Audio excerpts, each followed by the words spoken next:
let's start with the modern view, I suppose, of that is commonly taught, especially here in the UK, seems to be the most widely believed belief about life after death, which is what I started off believing, that effectively what we are is in here, and all we are is in here. And when our brain dies with the body, so too does us, or do we, forever. And that's the mainstream, I suppose, scientific accepted view of what we are and where we go when we die, i.e. we just stop existing forever. What's your thoughts on that common perspective? I'm amazed at what you say, my dear. Is that really what children are taught these days? Absolutely. Well, that is certainly the most overarching belief among the most respected, I suppose, academics and people that are seen to be the epitome of human knowledge. Well, God help us. I don't believe necessarily that most people are taught to believe that. Certainly there are the worlds of religions and just personal beliefs that come into effect, but certainly, as I say, the most widely accepted idea, at least in the scientific community, who are, of course, the pioneers of understanding ourselves, is that we are our brain, our consciousness and our minds come from our brain, and therefore the death of the brain means the death of us forever. And that's the concept that I believed for a long, long time, and it terrified me, and it still does. And having a little chuckle at all these scientists. Gosh. Do you know, when I started farming as a young man, science hadn't really sort of filtered down to that level. Science was just beginning to, and I'll give you an example of,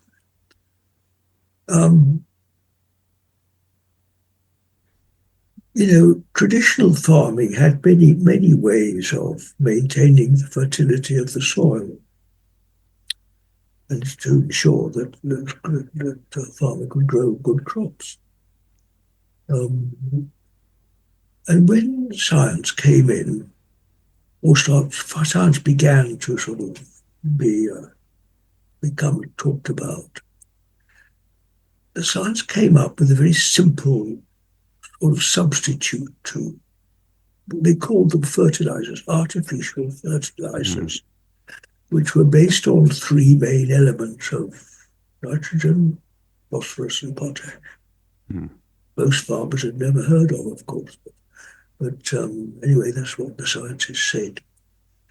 And I remember at that time, I was very interested in soils. I loved soils. And I would take a handful of soil in my hands and I'd just look at the marvelous structure of soil. I wonder if you've ever done this and how many of your listeners have ever done it. Well, from my sorry, just to interrupt you briefly to answer that, I have a little allotment in my back garden that I grow vegetables in, and certainly I'm not to your experience of farming, but I certainly do love seeing things come from a tiny little seed into all these amazing different variations of, and as you say, just observing the soil and the worms as they work, and even things like the little caterpillars and the little flies that just buzz around. I find it very therapeutic and very intriguing, I suppose, to see a garden grow from seemingly nothing at all. Well, that's really, that pleases me to hear you say that. Well, it's much the same for me. And along came this artificial fertilizer, you see, which, to my mind, oversimplified it. For example, it didn't really take into account, you used the word love, Darren, and the wonder at creation, that all this infinite variety of of creatures, flies and little wiggly things, and those are only the things we could see. What about the things we couldn't see? Mm. We're told there are more bacteria sitting on the, a pinch of soil than there are people in the whole world. Billions and billions Indeed. of them, for God's sake. You can't see. But when you consider how the soil is held together in its marvelous structure, which those of you, it really is one of the wonders of creation, a handful of soil. And along came this oversimplification of science, which immediately produced a gut reaction from very many farmers who instinctively felt there was something almost disrespectful about that approach of science. It sort of, it didn't embrace the whole. It missed out emotion. What about love? Doesn't anybody that have a little garden, doesn't love play a part in the upbringing of children? Well, if it does with children, just live with plants. Aren't plants influenced by the way you treat them? If you treat them with that nice phrase, tender, loving care, things respond more than if you just go in with a big tractor and sweep it all aside. Anyway, this oversimplification of science, of course, you can extend it to more and more walks of life. Now, you were talking about your love of the night sky. Well, whatever sort of scientific background you have, and you like to give the names to stars and know how far apart they're all made of gas or something, well, there's also an element of wonder, isn't there? A sort of an outstretching, a reaching, an infinite expansion about the night sky. There's a comfort about it. I find that. I always feel at home up there, especially when things have gone wrong on life below and down here in the world. You look up there and I just feel this comfort of the stars. My friends that I've known all my life, the dear old constellations I haven't ploughed. And of course, as I since a boy, I loved the plough up there, that lovely old-fashioned plough, not a modern tractor thing, a proper old-fashioned plough pulled by oxen or horses or something. It wasn't the farmer's wife, it was nothing else. Oh dear, the plough. So again, I'd rather smile at science and scientific knowledge. It is sort of so childish. They haven't started to plumb the real depths of life. They haven't begun to explore the infinite reaches of the heart. I think that's the thing with science, at least the modern incarnation of it, what I would call material science. It is very, very good at understanding the mechanisms of the universe and of life and of the laws of nature and how human beings can use them. It doesn't ask, or it doesn't have the ability to discover what I would consider the more important questions of the fundamentals of what we are, what life is, what the purpose is. So as it is able to understand, certainly, in my opinion, not completely, but such things as the workings of the human brain and the correlations between the human brain activities and mind, it just therefore considers that one is causing the other, and therefore everything that we are can be linked to that, and therefore meaning only exists in our imagination, which I think is a very sad thing to believe, because one of the things that really bother me about the idea of death being the end is that, to me, that wipes all meaning of life entirely, because no matter how we act and what we do in life, ultimately the universe will end. Everyone that we've ever known and who have ever existed will be no longer. And so that renders, to me, life meaningless. from that point of view. And so I struggle to believe that everything we do just ends, and our entire existence and our entire memories and everybody we've ever loved, everything we've ever loved, ends up just fading into obscurity. But that is what most modern science has decided is most likely the case. You're thinking up to this point, said Darren. Carry on. Carry on, my dear. I can't tell you how you've got to follow your own instincts in this. I suppose that's what I've been doing.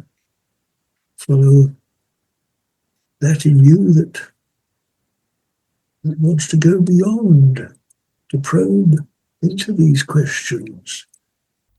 And I often wonder if it is a question that we just don't have the ability to answer. Maybe we need to consider some more faculties, human faculties. What about your intuition, your instincts? What does your heart tell you? And that leads on to another shame, I suppose. I think because I was brought up in the more objective way, that's how I was brought up naturally, things like intuition and what the heart tells you, you're taught to not consider those because feelings aren't facts, as they say. You seem to be a man that's wanting encouragement to stand on your own feet and use your own common sense, dear. You seem to be wanting to explore for yourself. Well, very good, dear. Keep going. What does Jesus tell us? Seek and ye shall find. I suppose then the question is, how does one seek these things that seem, from objective points of view, to be unknowable? I'm not quite sure what you mean by objective point of view. Things like, questions like, what are we really? What is the nature of human consciousness, of human spirit? Something that is very subjective in experiencing. And I have, meditated. I have done I've spoken to so many different people about these questions, and I've as of yet been unsuccessful in really finding any personal deep knowledge of these things. So I suppose the question is, how is best to approach answering these questions, or looking for answers to these questions? And I dare say processes such as meditation. First and most natural meditation here is just being quiet. Which is very difficult to do in the modern time, especially to keep your mind quiet, because we are so overstimulated by various things these days. I tell you, you just feel your feet on the ground. The ground's quiet, isn't it? The ground doesn't have any problems. So keep your feet there, dear. And then, have you got a window in that room? Can you look out at the night sky? Well, look out, that's what I'm doing. I'm looking beyond the computer, out at the night sky, into that square of blackness. I love that. There are two wonderful ways of bringing the mind to rest, dear. Feet on the ground. Just look out the window. And you'll find the help is immediately available. How can I give a better answer than that? You see, God forbid that I put yet more intellectual ideas into your head. It's already got more than enough. It seems to me that what your mind needs is a bit of rest. I would absolutely agree with you. I think there's so many There's so many different ideas. Well, let's come back to common sense, dear. What do I mean by that? What's common sense? It's looking, it's listening, and feeling. Those are our three main senses, aren't they? Now then, is your computer standing on a table? All right, well, put your hand on the table, dear, and just feel the table, which is still. Completely still and at peace. The table doesn't have any problems, does it? And the floor beneath your feet doesn't have any problems. And the night out there doesn't have any problems. The problems are just within this silly little thing here. Well, use the help that's available on all sides. Use your common sense. As elder people have been saying to young ones throughout history, long before science was invented, dear. And,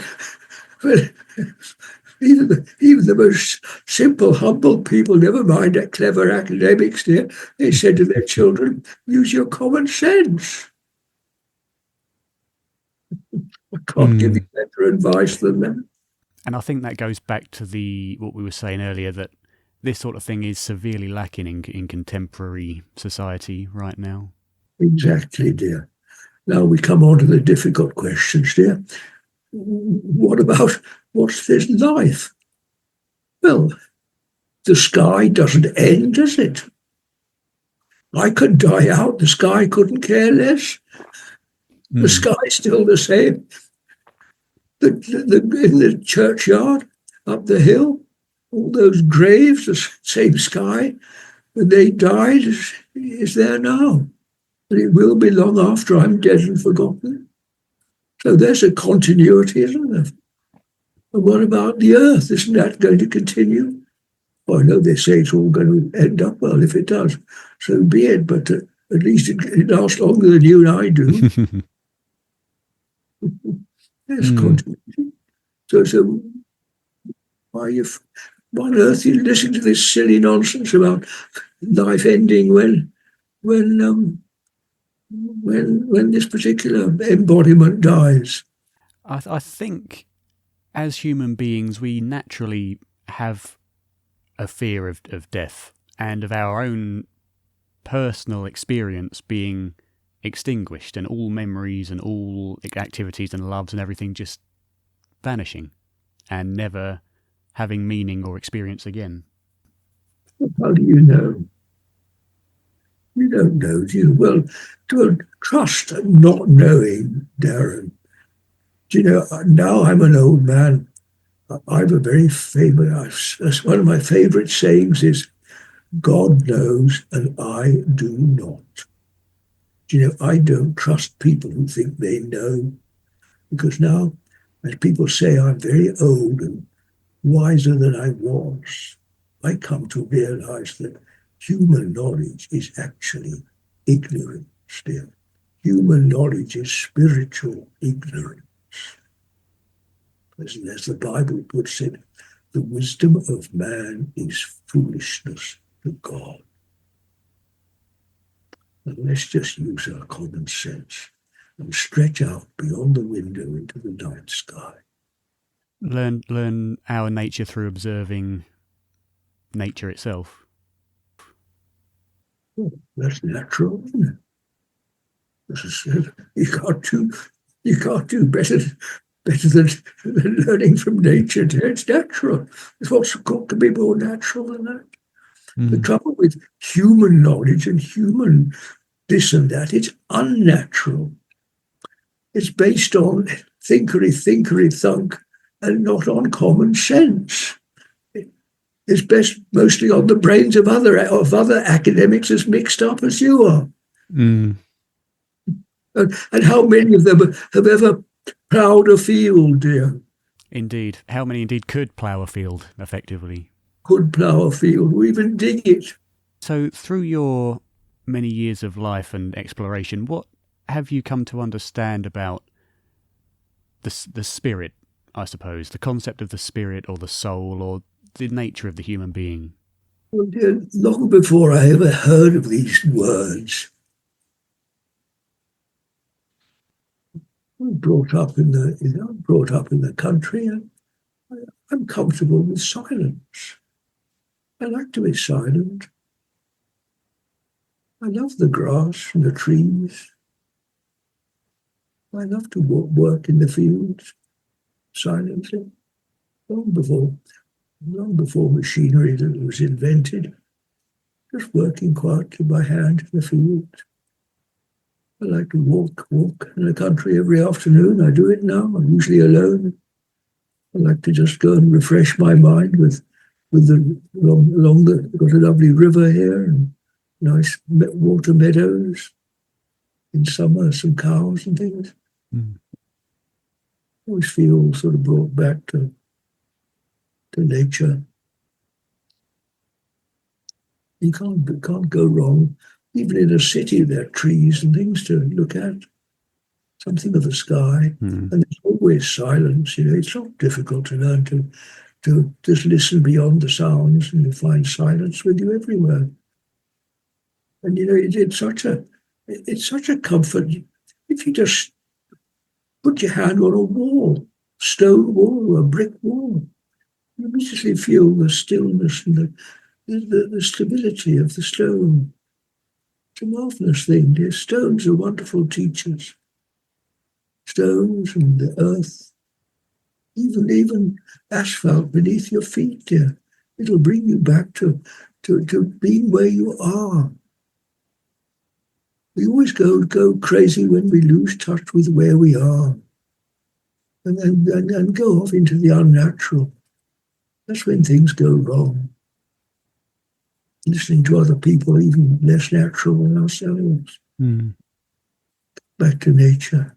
And you'll always find this stillness, this quietness.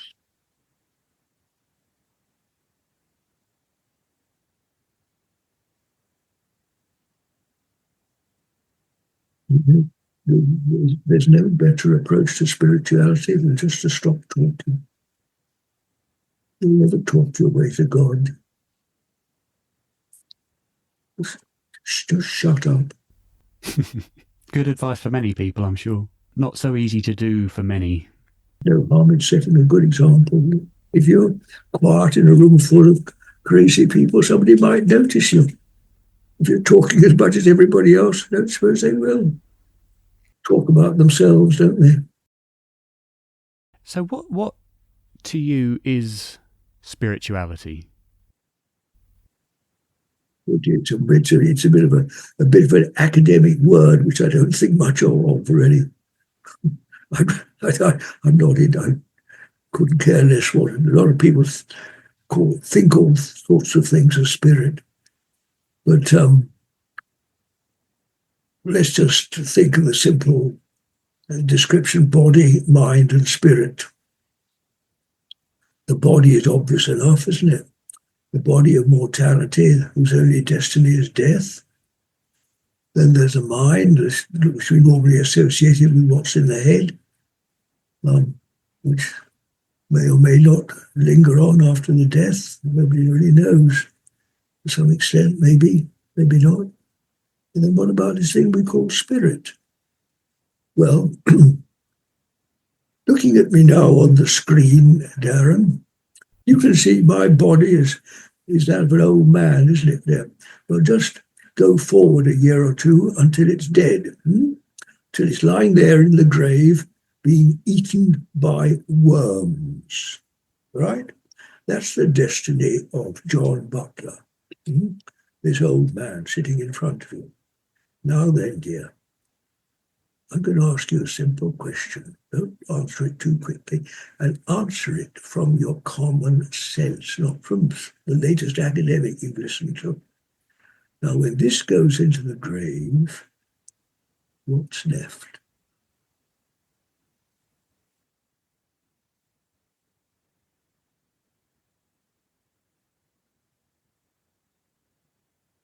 Just stay with that. See, you took time to answer, and in that answer, you were in that wonderful space of not knowing, and yet you were still, you were silent, weren't you? Now, that's the important bit. You see, It's in that space before you start talking. And that space. What is space? What is silence? I think when one can achieve silence for oneself, especially of the ever non-silent mind, the state of being becomes very different. But how can you achieve it? Isn't it already here? You can't get it. It's already here. You're in it like a fish in the sea. You nod your head, you blink your eyes in silence. Mm. But that, I can see a black window behind you, this black space of the night. Whatever silly things come out of our mouths, that stillness of the night is behind us like a background to all this human performance that's going on down here. I know, I don't know. It's just there. This peace that passes understanding, as the Bible describes it. Peace that here's human understanding just going round and round our silly heads. And there is this eternal peace, this ever-present silence, which we can never not be, which we can never not be anywhere else. The question is then, how do we clear away the clutter to become properly aware? You don't have to, you just look out of the window at the night. Just feel, don't try to clear away anything. Just open up in consciousness a bit. Open up your awareness. Use your common sense. You don't have the mind. Your mind is just. Think of your tummy. Your tummy is down below here, digesting your last meal, isn't it? You've hardly thought about it for the last half hour. Mm. But it's going on, digesting the meal. Your mind is just a higher digestive system, processing all the things that are churning around in the world today. A bit more complicated than your tummy, but basically just a digestive system in here in your head. Now, what's beyond that? What is able to nod your head at my description? You understand it. You know what I'm talking about. You're able to look down, as it were, from your mind with a bird's eye view and see that the mind is just the mind. There's no problem. It's just doing its natural function. But if you live there, you're only living in your body and your mind. You're only living in 2/3 of what's available. But because both body and mind are very limited, your infinite potential, you're hardly touching it. And I've seen an equivalency that the spirit or the soul or the essence of humanity is that which can observe the mind and the body from behind it. Much like, I mean, when I think of spirit and soul, I tend to think that God, would I consider myself an atheist to religious God? Certainly, but I see a God as a consciousness of which we are all part of, and therefore I see kind of the spirit or the soul, if such a thing exists, to be that, as I say, similar to, okay, so imagine that consciousness is the sky and our minds and our bodies are all clouds within that sky. That sky is always there and is necessary for those thoughts, mind, to exist within. And that we, as the spirit, are those that are experiencing these. But it's difficult to wrap your head around when you're living in a mind that's so closely connected with you, I suppose.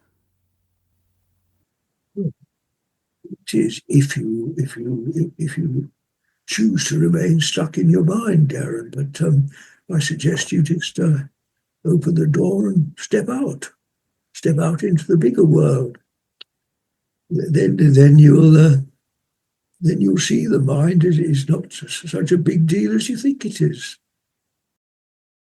I think one problem that I have is because I have a naturally very overactive mind, and it led me to kind of develop an anxiety disorder where my brain is just constantly in heightened alert, and it's focused around a fear of death and a fear of being ill, which maybe due to my age is more concerning than somebody who's perhaps come more to peace with the idea of death. But I suppose for me, with the anxiety that focuses on death, it's more difficult for me to break away from that fear when my body is constantly reacting as its nature to a threat that isn't there. It's not its nature, dear. It's unnature. It's its unnatural condition. Well, we'll have our difficulties to start with, dear, but you're asking the right questions, and you've got a bit of knowledge of what's beyond. Clouds in the sky is a very good one. You need to follow that. You to choose what you want. You can choose to suffer, or you can choose to live in fear, or you can choose to move into something bigger. But you're free to choose, dear. Some people do choose to live in fear and never come out of it. If you're an intelligent young man, why shouldn't you? I suppose it's learning how to do that. Help is on all sides. I keep telling you, use your common sense, dear. You'll find that help's on all sides.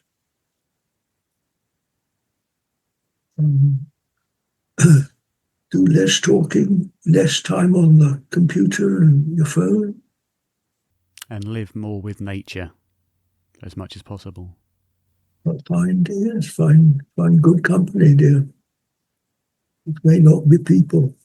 I must admit, I have a much more of a connection with animals than I do with people. Oh, good. You got a dog? I do. I have my little Cody. He's not the most loving dog in the world, but certainly a lot more loving than many people I've met in my life. I quite agree. Well, any other animals you've got, if you're lucky enough to have cows nearby, or sheep or horses. Yes, indeed, dear. The birds in your garden. Yes, dear. I was lucky. I spent more time more of my life with animals than people, I think. But can't you learn so much more from animals than you can from people?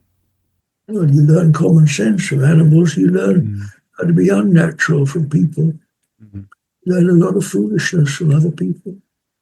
I think that's the difference between, we as a society value intelligence in terms of academic intelligence, but I think there's a huge difference between intelligence and what you would call common sense, what I would probably call wisdom.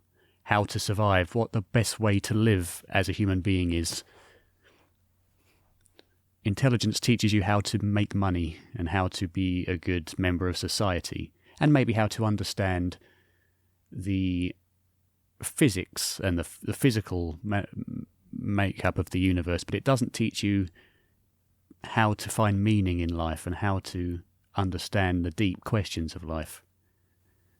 You just need enough courage, Darren, to follow what your own better instinct is telling you. If you can, much progress is achieved by not so much trying to grab it or get it, but by eliminating what isn't it. By eliminating what isn't helpful. Now, if you realize that human intelligence is not that important, the human faculty is much more important than intelligence. What about the capacity to love here? Does that require intelligence? What about your dog? What do you value most about your dog? The fact that he loves unconditionally and will always be there wagging his tail when you return. Why don't you learn from your dog and turn off all these clever academics? I would certainly love to be able to. I think it's just difficult for me, having spent 29 years of my life in that environment, that you are taught to that the academic viewpoints are the end all and be all of human understanding. Well, now you've lived long enough to know better, haven't you? Big lesson. Well done. That stands you in good stead now. You don't need to go back into that foolishness any longer, do you? Now you've got something better to aim for.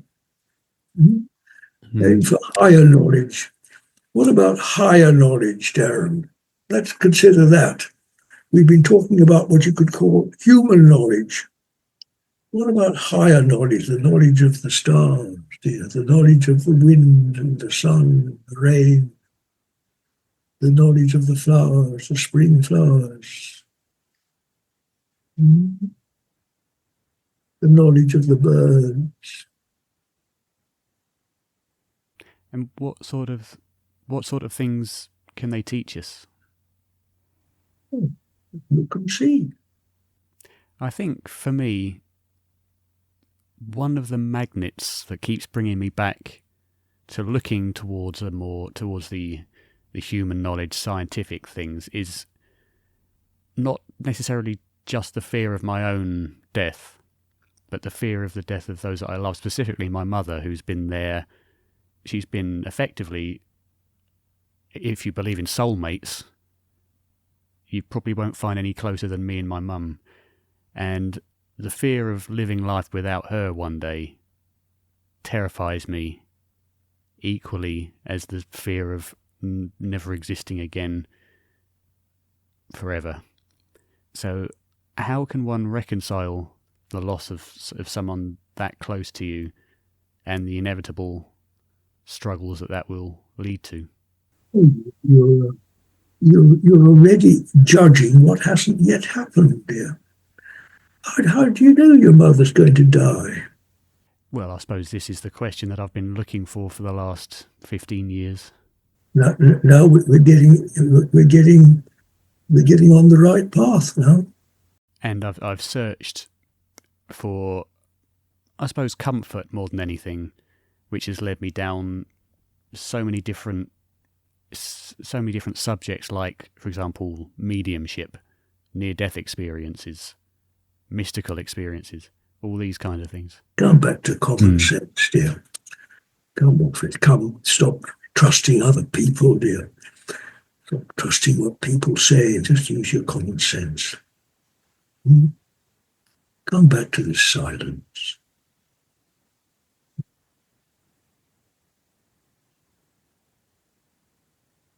Is this the same silence as was here 10 minutes ago? Has it changed?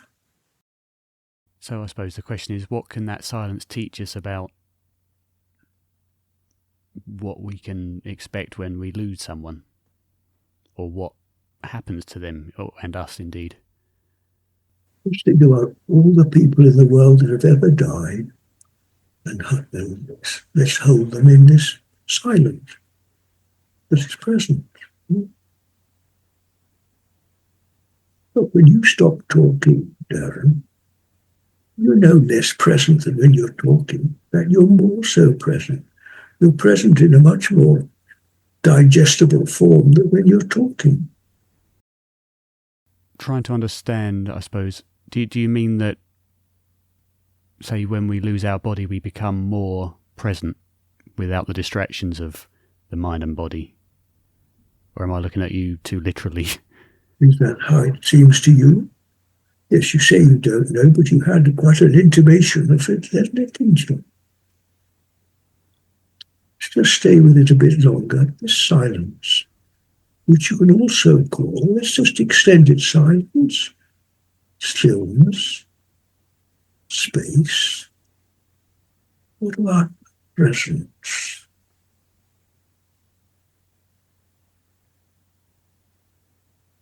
Presence of what? And what is spirit? All very important questions. And what is love? What is freedom?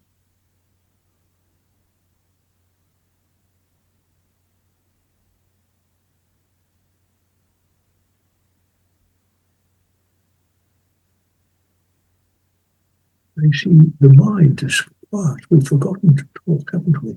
But these words are all beyond description, aren't they? Nobody knows what they are. And yet everybody knows what they are. You know instinctively what these things are. What is beauty, dear? What is comfort? Why does Jesus say the phrase, I am with you always?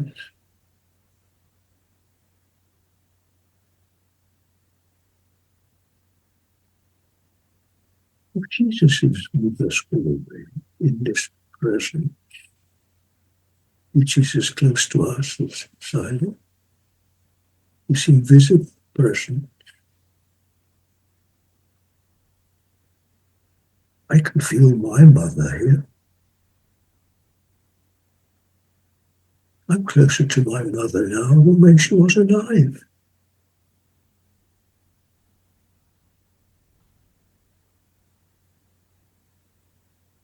What is this thing we call death? Or is it just a gateway to freedom? A gateway to presence? A gateway to spiritual presence? Has anyone ever really died? And what is our experience of presence at that point? Your experience is still very immature. You haven't exercised it yet.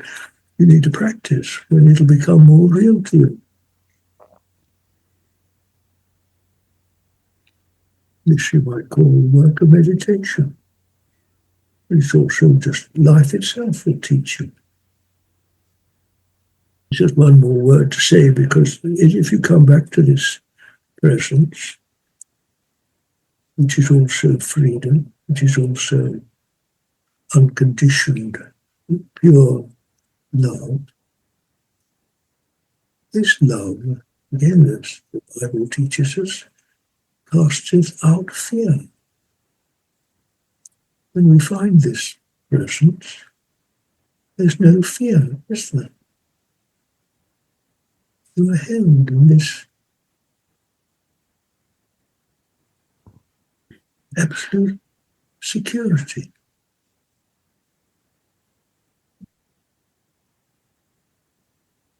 I am with you always.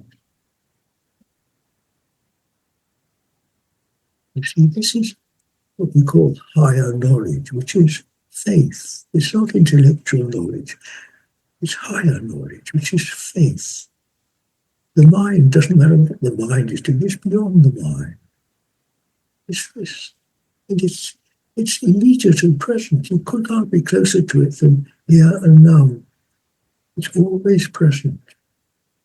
But the human condition is so often not present. It's absent. We don't live in the present. That's why we're described as lost sheep.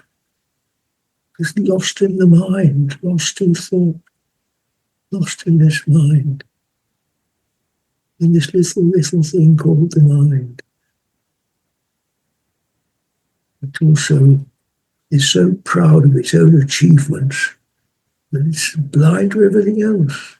So in this world, the blind lead the blind. And as such, we become more blind and more convinced. Well, now you've made a big step forward, Darren, and you can start leaving all that behind you now and turn away from the blindness of men to the light of pure common sense. So I suppose to probe your mind toward the event of your death, what do you expect to be your experience after you take your last breath? If you ask me what I think or what I expect or my opinion on things, I won't really answer you because I've learned to distrust this thing called I and I think. You see, when you answer from that, you are talking from here, and from your head, dear. Now, higher knowledge, you forget about your I.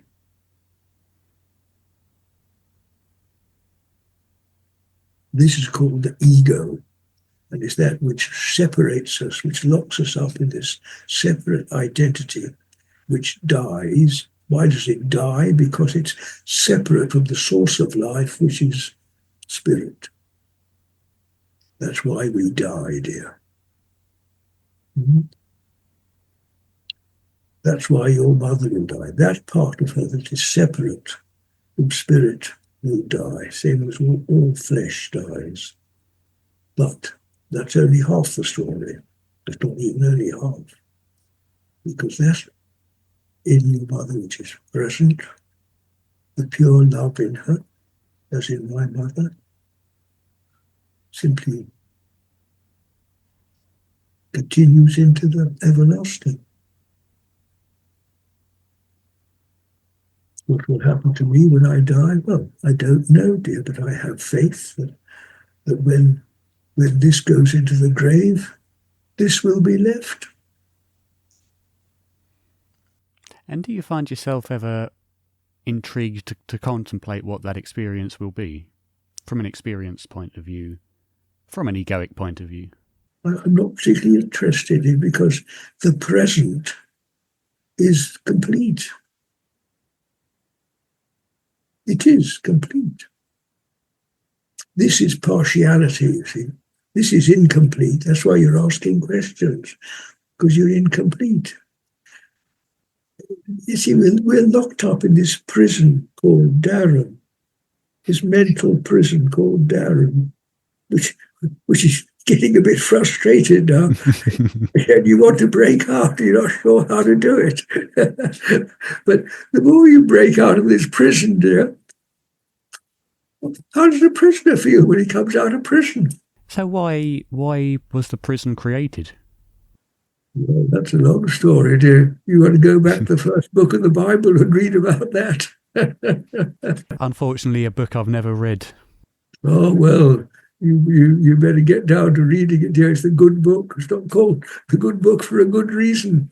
There's a lot of real higher knowledge in the scripture. I think I've always struggled with religion and religious texts because I've never seen them to be possible, if you understand what I mean. Mainly over the time that the Bible was written and the difference in the culture at the time and the likely many changes that's undergone through translation and various amendments. I struggle to see how the original teachings of Jesus could be anything like what we see in the modern Bibles. I've always just struggled to see the Bible as anything other than man's translation of a teacher's words.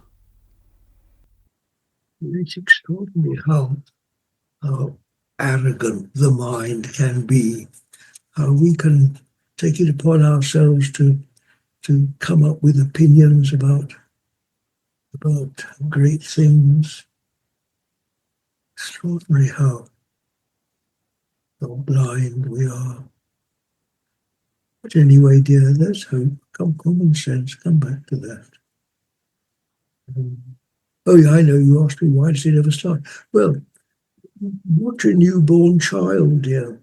When it's in its very early infancy, it's just lying there gurgling away, doing nothing very much. And then usually the parents give it a name and they start teaching it to say I, don't they?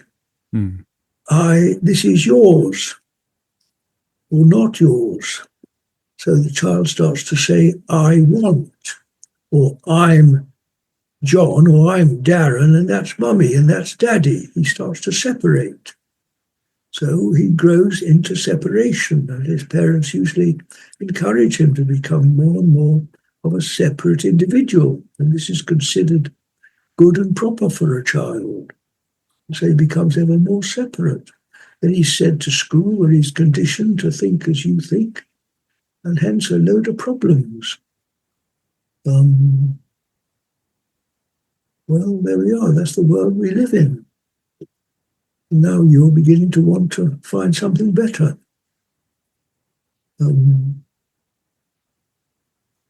back to the wisdom, dear, from the old days. And then consider the stars, the nature, how trees grow, how the wind blows, the wonders in the earth beneath your feet. Next month, spring will start, isn't it? That's already, you've got a little bulb growing in your garden. The signs of spring. Learn from these things, my dear.